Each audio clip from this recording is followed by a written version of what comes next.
नमस्कार। आज हम गोता लगा रहे हैं शार्क टैंक इंडिया की दुनिया में।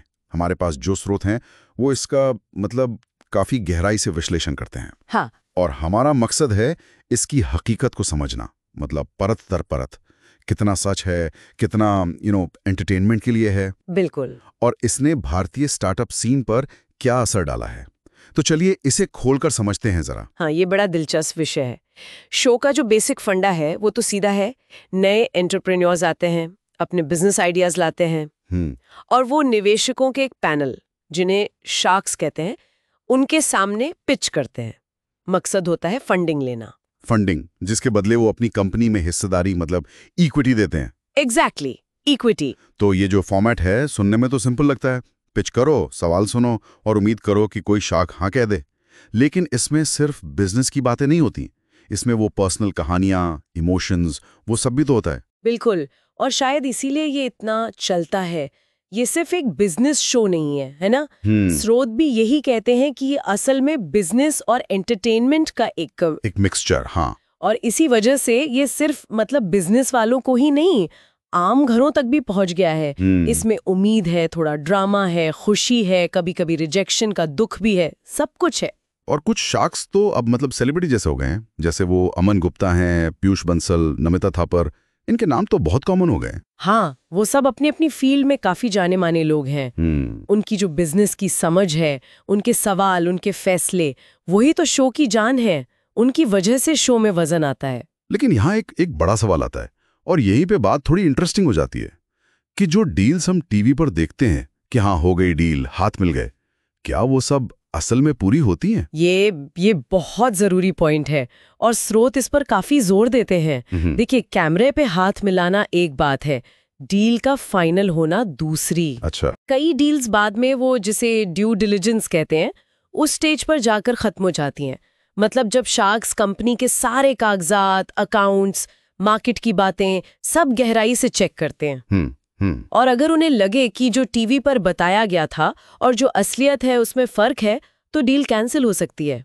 कभी कभी फाउंडर्स को ही बेहतर ऑफर मिल जाता है कहीं और से, या बस बातचीत आगे नहीं बढ़ पाती। ओके। और हाँ, ये भी याद रखना होगा कि ये एक रियलिटी शो है, तो एडिटिंग का बहुत बड़ा रोल है। हाँ, वो तो है। टेंशन वाले पल, इमोशनल मोमेंट्स, शार्क्स के बीच की बहस, इन सबको एडिट करके उभारा जाता है ताकि शो मजेदार लगे। अच्छा। तो टीवी पर हाँ सुनने के बाद भी कहानी खत्म नहीं होती, काफी कुछ पर्दे के पीछे चलता रहता है। लेकिन इन सब के बावजूद शो का पॉजिटिव असर तो पड़ा ही होगा, खासकर छोटे स्टार्टअप्स पर। हमने सुना है हैमर का नाम, या get away protein ice cream, beyond water, इनको काफी पहचान मिली है। बिल्कुल निश्चित रूप से ये एक ऐसा प्लेटफॉर्म है जो स्टार्टअप्स को वो विजिबिलिटी देता है जो शायद वो करोड़ों रुपए खर्च करके भी ना पा सके। स्रोतों कहीं और सक्सेस स्टोरीज भी बताते हैं, जैसे एक बूस्ट स्काउट है, उनका रेवेन्यू शो के बाद कहते 10 गुना बढ़ गया। पी सेफ तो ग्लोबल चला गया, तो यान बाजार ने फंडिंग लेकर अपना काम बढ़ाया। तो ये सिर्फ फंडिंग नहीं है, ये लाखों लोगों तक, कस्टमर्स तक, इन्वेस्टर्स तक सीधी पहुंच है। हाँ, ये बात तो सही है, लेकिन सिक्के का दूसरा पहलू भी होता है। आलोचनाएं भी होती हैं शो की।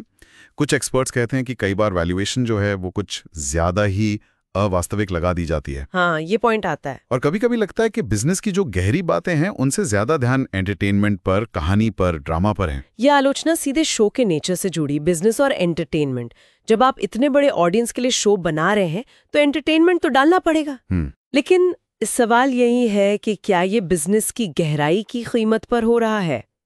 स्रोत अश्विनी ग्रोवर के शो से जाने और उससे जुड़े विवादों का भी जिक्र करते हैं। उनका स्टाइल टीवी के लिए यादगार जरूर था, पर उससे ये बहस भी शुरू हुई कि क्या वो तीखापन, वो पर्सनालिटी कभी कभी बिजनेस के फंडामेंटल्स पर हावी हो जाती है। और आम लोग कैसे देखते हैं इसे? मैंने तो यही सुना है कि काफी तारीफ होती है कि इसने देश में एंटरप्रेन्योरशिप को बढ़ाया है, लोगों को मोटिवेट किया है अपना कुछ करने के लिए। हाँ, ये बिल्कुल सच है। इसने एंटरप्रेन्योरशिप को ड्राइंग रूम तक पहुंचा दिया। लेकिन एक तबका है, जैसा स्रोत बताते हैं, जो चाहता है कि शो में इमोशनल कहानियों से ज्यादा फोकस बिजनेस मॉडल पर हो, मार्केट एनालिसिस पर हो, फाइनेंस पर हो, थोड़ा और सब्सटेंस, ज्यादा गहराई। हाँ, ज्यादा गहराई। तो इस पूरी बातचीत को अगर समेटें तो क्या कहेंगे? लगता है शार्क टैंक इंडिया एक अनोखा मिक्स है, असल बिजनेस और टीवी का मनोरंजन का। और इसने यकीनन भारत के स्टार्टअप कल्चर को एक बहुत बड़ा पुश दिया है, उसे मेन स्ट्रीम में लाने में मदद की है। बिल्कुल। और आखिर में श्रोताओं के लिए एक सवाल छोड़ जाते हैं जो सीधे स्रोतों से ही निकला है, ये जानते हुए कि शो बिजनेस और ड्रामा दोनों का मिश्रण है। एक दर्शक के तौर पर असली बिजनेस पोटेंशियल वाली पिच और सिर्फ एक अच्छी दिखने वाली टीवी के लिए बनी पिच में फर्क कैसे किया जाए, सोचिएगा इस पर।